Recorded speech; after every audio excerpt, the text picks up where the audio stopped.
Hey, good day, good day. Pakaon ta sa ato ang 3 months old na tilapia. So, dinhi 1,000 pieces na sila dinhi. So ato ang system na to, Biofloc technology. So gitry naton ang kaning high stocking density.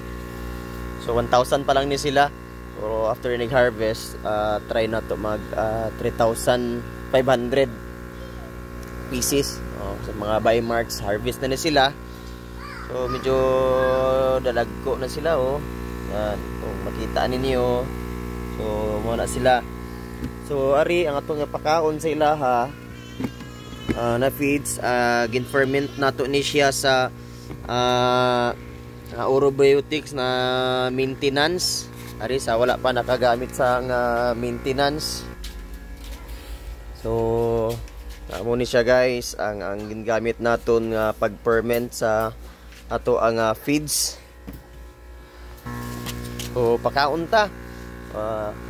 It's already 4:30 in the afternoon. So nagapakaon ta 3 times a day. So kung matingala mo nga ang kulay sa ato ang tubig, tungod na siya sa orobiotic nitrifying atong ginabutang diri with molasses ginabutang diri.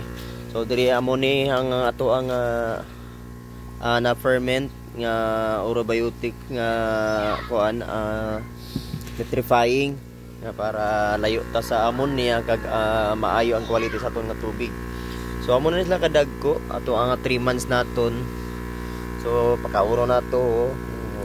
Ayan, yan sila. Okay, kita mo. Medyo dagko na sila. Hopefully by first week sa March, ma-harvest na nato sila. Ayan. So 1,000 pieces lang ni sila dinhi kay baguhan pa malanta magtilapia. So ginagmay lang muna. Yan. So pag ma-harvest na sila, try na to diri ang 1,000 pieces fingerlings sa tilapia. So, yan, medyo dagko na sila. Actually, kaapat na may nagkuha diri kay amon ginsudan atong I think mag running 2 months pa lang ni sila. So nakuha na to 4 times kay gin paksiw, may gin prito, kagang iban ginhatag sa simbahan. Yan. So running 3 months old ang atong tilapia. Mag 3 months na sila subong karon nga February 5 mag 3 months sila. Yan. Yan. So ang aton nga pagkaon is starter.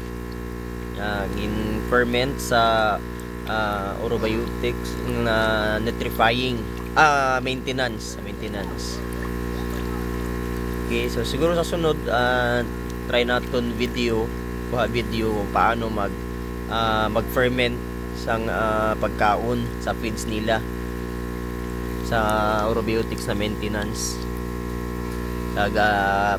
Salin na din natin yung paano mag-ferment ng orobiotics nitrifying. So ang tubig natin twice pa lang ko nakailis og tubig. So perminti lang ta zero kanang ammonia. Tungod na siya sa atong inibutang orobiotics nitrifying.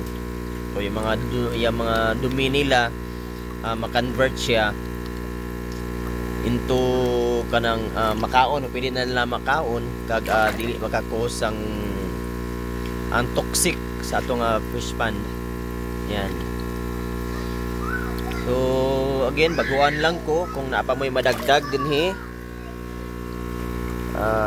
Please comment lang kung naapa mo'y madagdag para mas mapanami pa ang ato ang pag farming sang tilapia. So ang gamit naton diri nga kuan aerator, may matala diffuser ni siya sa ilalom. So amo na siya. Yan. Nagpalibot na siya ang matala. So na mga portion dito nga wala nagbubbles tungod kay na short ta sa matala. 8 meters na akong napalit. Pero ang fish pan na to is kung yung sukaton ni mo na yung 4 sides, mahulog siya og 12 meters. So 9 square meter ni siya. So amo na siya. So ang gamit naton nga pump is LP100. Yan.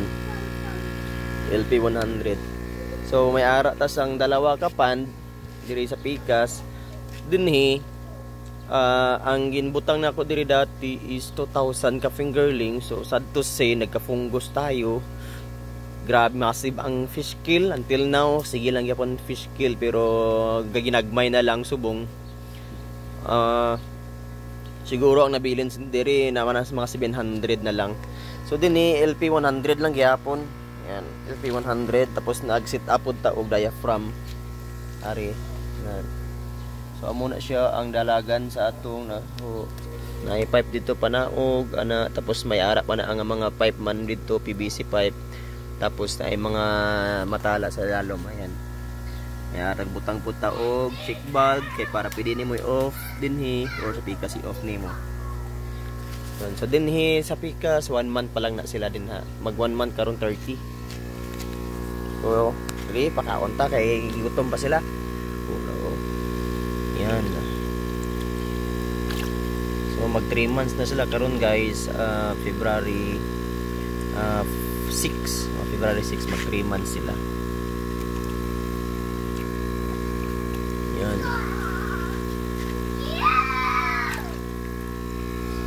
So kung naapa mo'y masuggest para mapanindot pa or mapaanami pa ang tubo sa ito ang tilapia, so pwede mo maka-comment. Amo na ang kulay sa tubig naton, mura siya og kanang tuba. Maklaro.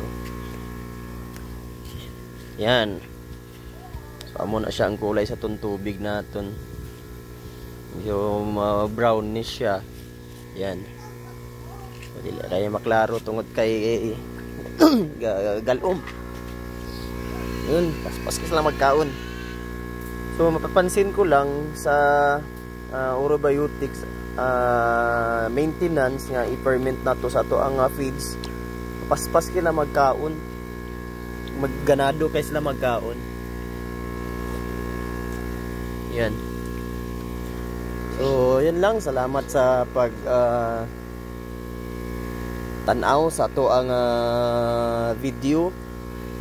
Kung na pa mo masuggest, please comment below. Pag may mga pangutana, please comment below. Kay atuan nga hisgutan kag ma-share ta. No, ma-share ta. Unsa may mga idea po ninyo about fish farming para mas mapanami pa kag syempre nami ang aton nga panginabuhian. So yun lang, salamat kayo sa pagtanaw. God bless us all.